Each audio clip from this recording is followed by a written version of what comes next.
Hi, so let's do a compare Five of Cups. You know, the Five of Cups is about really not really seeing, what you have, or it's not really about that, more as you lost something. It's sadness, it can be depression, it can be sulking, it can be feeling sorry for yourself. It can be a lot of different feelings. I feel like it's a reminder though in most cards that there's the 3 cups that are spilt, but there's 2 cups left. So yes, you lost something, and I just did a card of the day, and I'm reminded that those feelings are important, that we need to feel, whatever it is we feel. You can't skirt past it. You have to feel it to really heal from it. So, a lot of what I see here is a reminder of that as well. The 5, when we're doing this in a reading, I have construction going on around me. Sorry, new neighborhood. If you hear the noise, I'm sorry. It's early here, and it's like 7 in the morning, and they've already started. I'm sure the neighbors are all loving it. So, almost done.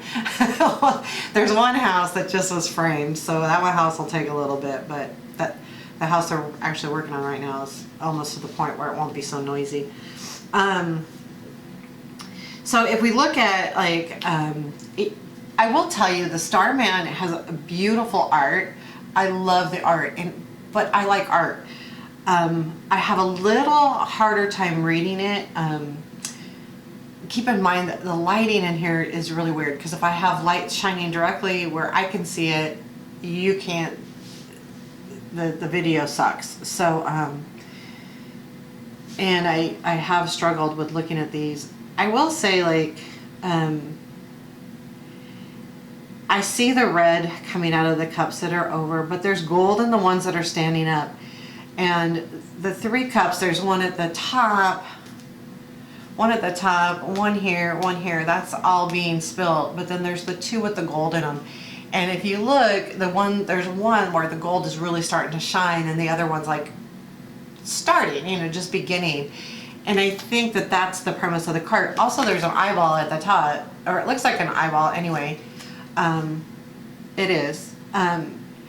It's a reminder of what you're looking at, and then there's a little eye there at the bottom, like if you go down on the card. These cards take some time to really look at. There's so much going on that when you use this deck, I would recommend that you just really take some time to really look at these cards. This would be a good deck to journal, and I haven't done journaling on this deck yet.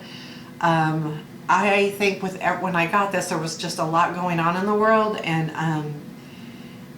I loved it, but I struggled with reading with it. But sometimes the ones that you struggle with at first have the most to offer. So that's just a suggestion too, that you might get a deck, and just like I did with the Somnia, I was like, oh, I don't know if I can read with this one. And if you spend the time and take the time to get to know the deck and really go through the cards and really let yourself feel and look at the pictures and read your readings slowly, you'll find that you can really dig into these a little bit more, because there's so much going on that you can really allow your intuition to take over on a reading.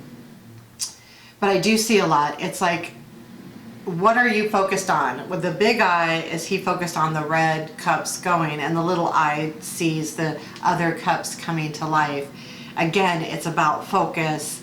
It's about losing something, or even letting something go. It can be about that too, because you're allowing the cups to spill. Or are you sad that the cups are spilled, or is it both? I had to let this go, and I'm sad about it. But again, if I focus on this or what's in front of me, either if I turn around and I see the other 2 cups that are full, or hey, what's across the way, what's in front of me to move forward to. And the 5 of Cups in the Somnia, it's the same premise. You have some cups up and the rest are 3 down, but he's tied and he's got an umbrella over his head. The umbrella speaks to me of protecting himself. Like, I'm protecting myself from any more hurt, from any more disappointment, whatever these Three of Cups means. And I'm just going to hide. It is raining, but an umbrella protects you, right? So is it about protection? Feeling tied though too, because this guy is tied up, but it's just his upper body that's tied up. Again, what are we focused on? Are we focused on what's tied up, or are we focused on what's not tied up and how we can free ourselves? Yeah, the Five of Cups has a lot to it. I think it's a tough card, but it really is about our emotions. And I think it's important.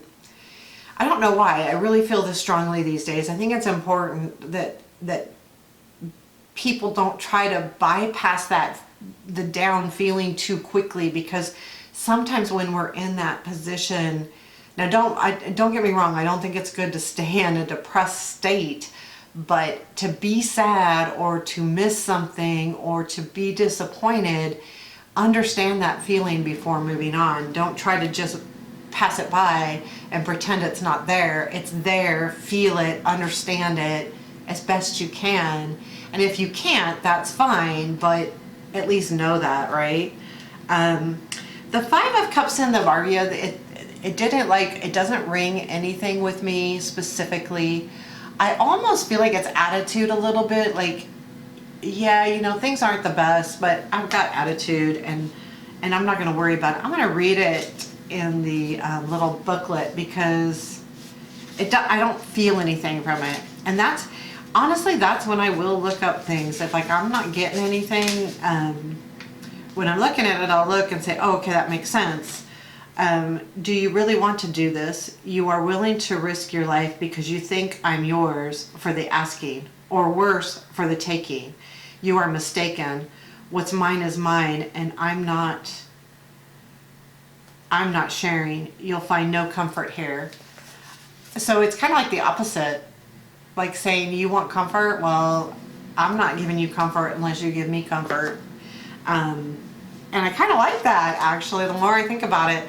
So this deck is another deck that you really want to look at the meanings, and I do like it because, you know, when you're doing different readings and different situations come up, this is a good one too. Like, you think you can just come in my life and ruin it again? You know, we've all had situations like that, whether it be a friend, a lover, or something, you know, where someone's hurt us and they come back and we let them, and then they come back again, and this is where it's like, nope, no more, not gonna happen. Kind of like that attitude.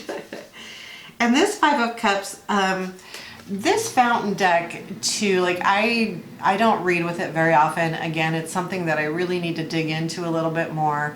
I mean, I have so many decks that I can't dig into them all, but I think they're worth sharing, because we all see things differently. You could be looking at this and go, wow, that really speaks to me. It's a beautiful card. I do like look at the fainting of the colors on the bottom of the card. I do see that there's the Two Cups. It's blue. It feels kind of depressing and dark a little bit on top, but yet it's bright on the bottom. Again, it's perspective. What are you focusing on? What are you seeing? Are you focusing on the dark, or are you focusing on the light? And you can absolutely read like that, because usually that's what it is. When this card comes up in a reading, it's really about focus. What is the querent focusing on, and giving suggestions that way. And then the Five of Cups, you know, this one makes me feel really kind of sad. I mean, it's the funnel, or whatever you want to call this, going down. I feel like it feels really heavy that way, and that she's just watching everything go down, but she's got a really bright little package beside her. You know, whatever's in that little cup beside her, you know, is bright, and it's got a lot of color to it, and it's got a lot of stuff going on. So it's really also about focus, and focusing on what's going down instead of what's being given back. And in this case, I almost feel like there's 4 cups turned over and only 1 up. But she's got the 1 in her hand, so it's like right there. But it does feel sad, and it does give that feeling of, you know, when you're in that state of just, you know, watching something walk away, watching something leave you, you know, almost like when something in your life is not going the way you want and you're just watching it and you're not doing anything about it. But then there's 2 things. Can you do something about it? Is it completely out of your control, or can you step up and do something about it? I think that's, you know, sometimes how we have to look at it. So that was kind of fun. That's the 5 of Cups and the Starman, Somnia, Barbieri, the Fountain Tarot, and the Light Seer Tarot.